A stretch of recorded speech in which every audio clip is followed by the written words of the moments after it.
नंदुरबारच्या सातपुड्याच्या दुर्गम भागात शाळा बंद करून शिक्षक पुनर्निरीक्षणाच्या कामात व्यस्त।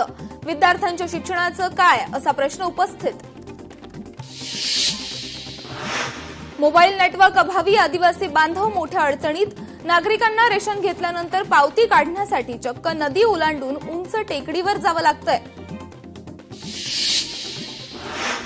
पंढरपुरात विद्यार्थ्यांना गुडघाभर पाण्यातून वाट काढत जावं लागत असल्याचा प्रकार। व्हिडिओ सध्या सोशल मीडियावर व्हायरल। नगरपालिकेच्या नाले सफाईच्या दाव्यावर प्रश्नचिन्ह। अमरावतीच्या बेलोरा विमानतळावरून नवीन विमान सेवेची प्रतीक्षा। अमरावतीकरांची पुणे, हैदराबाद आणि अहमदाबाद विमान सेवेची प्रतीक्षा कायम। महावितरणची राज्यभरात वीज चोरी विरोधात धडक मोहीम। एप्रिलपासून आतापर्यंत राज्यात 15,965 वीज चोरीची प्रकरणे उघडकीस। वीज चोरीत कोकण अव्वल, छत्रपती संभाजीनगर दुसऱ्या स्थानी।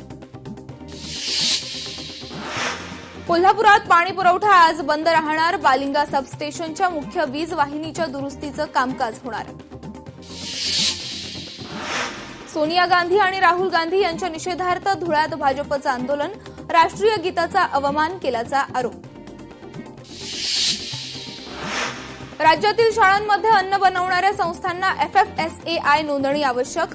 नोंदणी परवान्याची खात्री करण्याची जबाबदारी शाळा व्यवस्थापनावर असणार।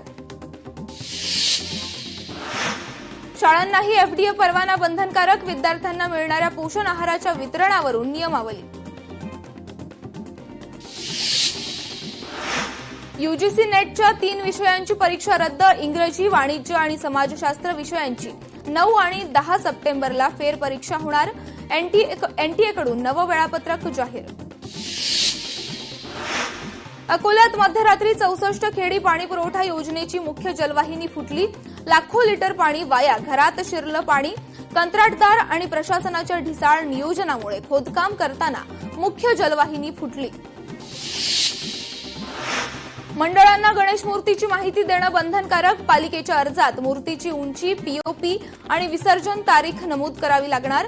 मुंबई मनपाकडून स्पष्ट। पुण्यात ध्वनी प्रदूषणाच्या 8 महिन्यात 14,000 तक्रारी दाखल। 8 महिन्यात पुणेकरांचे पोलिसांना 14,392 तक्रारीचे कॉल। पर्वती पोलीस ठाण्याच्या हद्दीतून सर्वाधिक कॉल आले।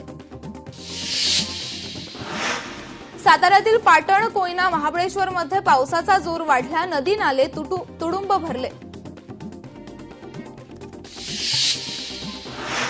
महाराष्ट्र राज्य पत्रकार पुरस्कार लोकशाही मराठीचे सातारा जिल्हा प्रतिनिधी शशिकांत सूर्यवंशींना जाहीर। शिवरत्न सामाजिक संस्थेकडून शशिकांत यांचा सन्मान। सांगलीत Vishwajit Marathi celebrity cricket league राजकारणी संघाने जिंकला सामना। खासदार विशाल पाटील यांनी डाय मारत प्रवीण तरडेंना केलं रनआउट।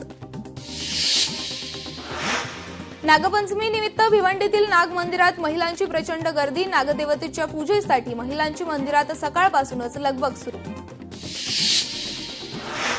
सांगलीच्या 32 शिराळ्यात यंदाही न्यायालयाच्या निर्देशाप्रमाणे नागपंचमी साजरी। यंदा 41 नागप्रेमींना परवानगी, त्यामुळे नागपंचमी निमित्ताने येणाऱ्या भाविकांना जिवंत नागांचं दर्शन होणार। चंद्रपूर भद्रनाग मंदिरात हजारो भाविकांची नागपंचमी निमित्त गर्दी।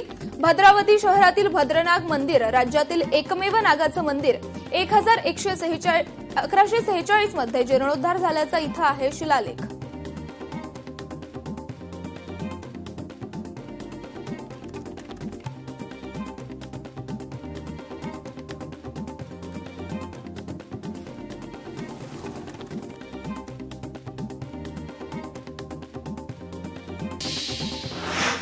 बीडच्या कनकालेश्वर मंदिरात दर्शनासाठी गर्दी। बीडचं आराध्य दैवत असलेलं व पुरातन काळातील कनकालेश्वर मंदिर।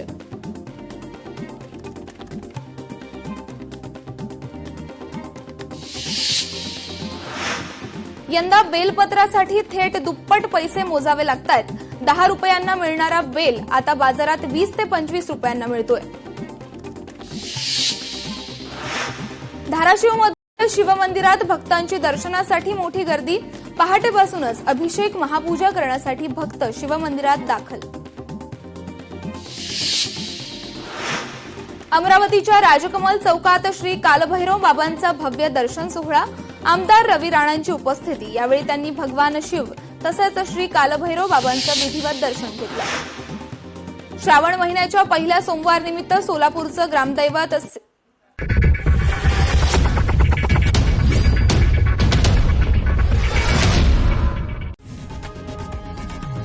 लोकशाही मराठी ऐका, पहा, जागरूक रहा।